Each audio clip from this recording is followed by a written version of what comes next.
Quand je te demande de m'écouter et que tu commences à me donner des conseils, je ne me sens pas entendue. Quand je te demande de m'écouter et que tu poses des questions, quand tu argumentes, quand tu tentes de m'expliquer ce que je ressens ou ne devrais pas ressentir, je me sens agressée. Quand je te demande de m'écouter et que tu t'empares de ce que je dis pour tenter de résoudre ce que tu crois être mon problème, aussi étrange que cela puisse paraître, je me sens encore plus en perdition. Quand je te demande ton écoute, je te demande d'être là, au présent, dans cet instant si fragile où je me cherche dans une parole, parfois maladroite, inquiétante, injuste ou chaotique. J'ai besoin de ton oreille, de ta tolérance, de ta patience pour me dire au plus difficile comme au plus léger. Oui, simplement m'écouter, sans accusation, sans dépossession de ma parole. Écoute-moi. Écoute-moi, tout ce que je te demande, c'est de m'écouter.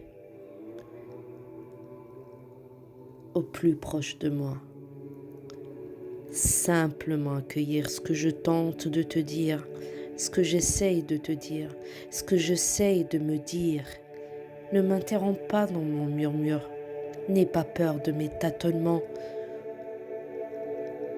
mes contradictions, comme mes accusations, aussi injustes soient-elles, sont importantes pour moi.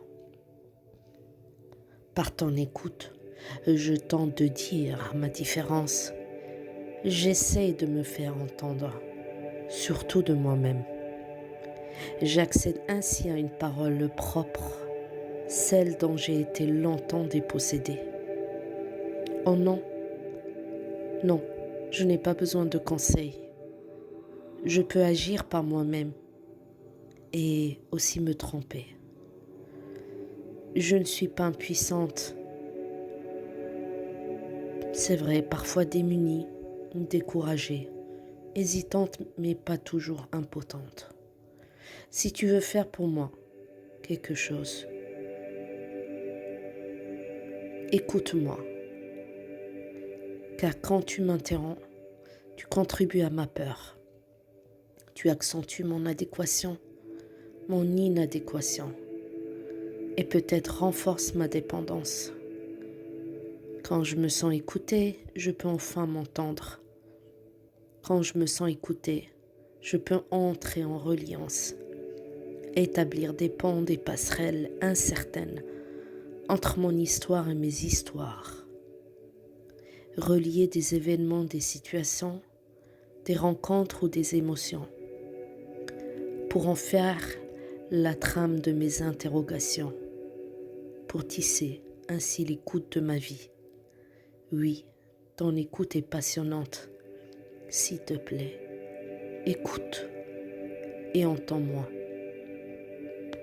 Et si tu veux parler à ton tour, attends juste un instant que je puisse terminer et je t'écouterai à mon tour.